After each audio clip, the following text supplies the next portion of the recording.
موجودہ حکومت نے اقتدار میں آنے سے قبل عوام سے وعدہ کیا کہ نوجوان کو کھیل کی سرگرمیوں کی طرف راغب کریں گے اور ملک کے تمام اضلاع میں کھیل کے میدان بنائیں گے۔ کوہاٹ میں حکومت نے کیے وعدے پورے کر لیے۔ مزید دیکھتے ہیں عبدالباسط کی اس رپورٹ میں۔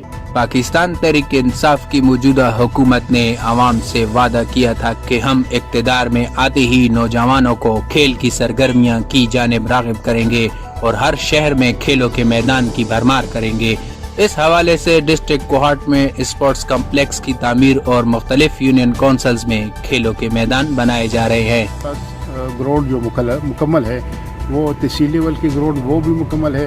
اس کے علاوہ جو انڈور فیسلٹی ہے بابری بانڈا اور میری میں وہ اس پہ تقریباً 50% کام۔ اس طرح یہ ٹائٹن ٹریک اور hockey, swimming pool, player hostel, indoor facility, تقریباً ساری فیسلٹی مکمل ہے۔ کوہاٹ کی عوام کا کہنا ہے کہ صوبائی مشیر سائنس اینڈ ٹیکنالوجی ضیاء اللہ خان بنگش نے پاکستان تحریک انصاف کے وعدوں کا بھرم رکھا اور شہر کے مختلف مقامات پر کھیلوں کے میدان بنا کر نوجوانوں کو اس صحت مند سرگرمی کی جانب راغب کیا۔ کوہاٹ میں نوجوانوں کو کھیلوں کے مواقع فراہم کرنا حکومت کا ایک احسن اقدام ہے۔ عبدالباسط، راز نیوز، کوہاٹ۔